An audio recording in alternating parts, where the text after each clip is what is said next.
présidente du PNUD au Niger. Merci beaucoup pour l'invitation et je salue cette initiative.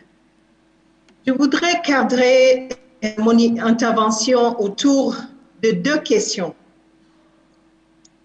Notamment, premièrement, quelles sont les facteurs d'insécurité dans le Sahel et au Niger? Deuxièmement, comment la stabilisation peut-elle contribuer à ramener la paix dans les régions du Niger et du Sahel touchées par les conflits? Plusieurs facteurs peuvent être impliqués comme cause de l'insécurité dans cette région du Sahel, comme nous avons déjà entendu. Sur la base des études récentes que nous avons menées en collaboration avec des partenaires, je voudrais en souligner trois qui me semblent persistants.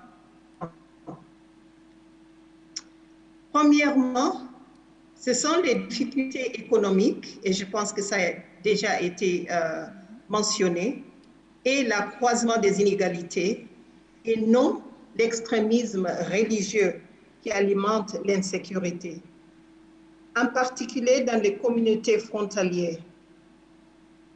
Les frontières peuvent constituer un pont pour la paix et la prospérité, mais elles peuvent aussi être perçues comme des menaces.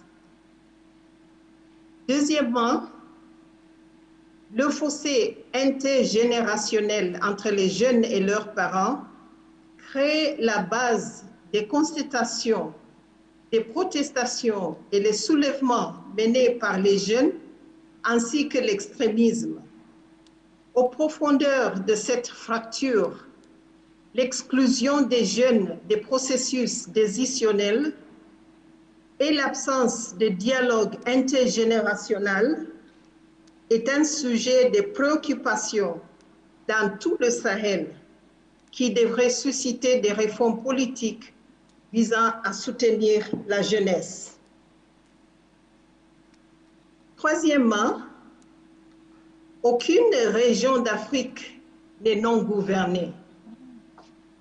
Elles sont, pour le cas de certaines, plutôt co-gouvernées par des groupes extrémistes violents, illégitimes, en raison de la présence limitée des États et de l'administration locale.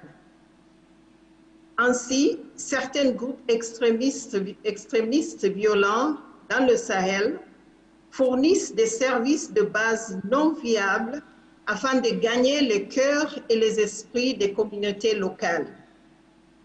Nous devons inverser cette tendance si nous voulons parvenir à une paix positive dans la région. J'aimerais donner un argument en faveur de la stabilisation. C'est vrai que la stabilisation n'est pas la solution ultime, mais c'est quand même une des solutions. Passons à la question de savoir comment la stabilisation peut contribuer à ramener la paix dans les zones touchées par les conflits au Niger et au Sahel.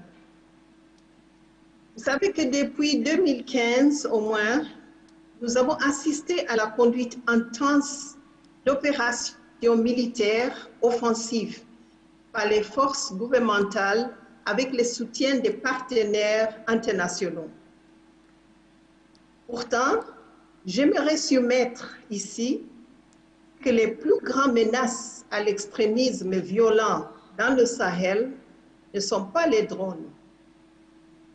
C'est plutôt la capacité des États à garantir la sécurité humaine, à protéger les faibles et à offrir des opportunités à tous les jeunes sur leur territoire, dans une matrice culturelle et religieuse qu'il estime légitime.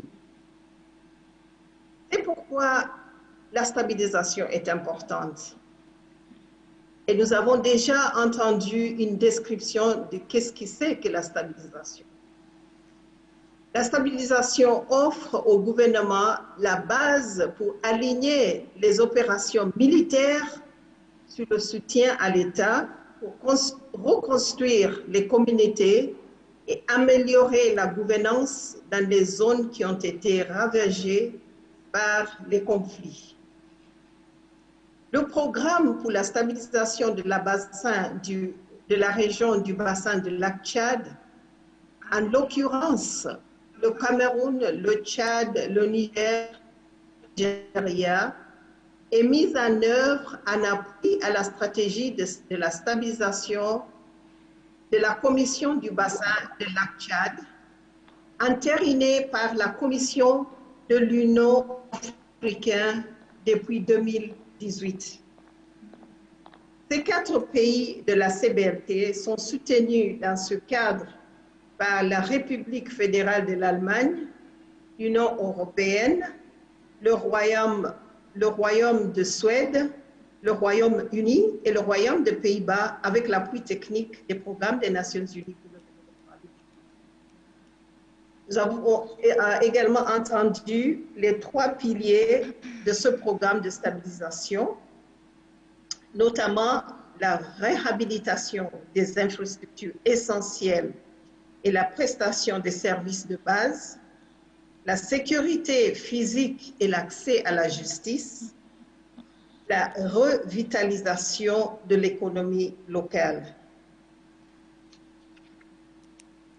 Messieurs, Madame, en janvier 2020, le comité de pilotage de la Facilité régionale de stabilisation pour le Niger a approuvé 4 sites cibles proposés par le gouvernement de la région de Difa. Et je pense que le gouverneur de Difa est invité et il en parlera, à savoir les villages de Bosso, Baroua, dans la municipalité de Bosso, le village de Ngangam, dans la municipalité de Gesekeru, excusez-moi, et le village de Tam, dans la municipalité de Maïné-Saroa. Compte tenu de l'insécurité résultant d'incidents sporadiques de la disponibilité des fonds, la mise en œuvre des activités s'est concentrée sur la localité de Bosso. Et c'est très important peut-être de parler à ceux qui sont sur place, le gouverneur va en parler sûrement, pour savoir quel était l'impact de la stabilisation dans cette région. J'en passe à cause du temps, mais en conclusion, j'aimerais souligner le fait que la stabilisation n'est pas la solution, mais plutôt le début de la paix et un développement durable, et qu'elle est incontournable. Merci beaucoup.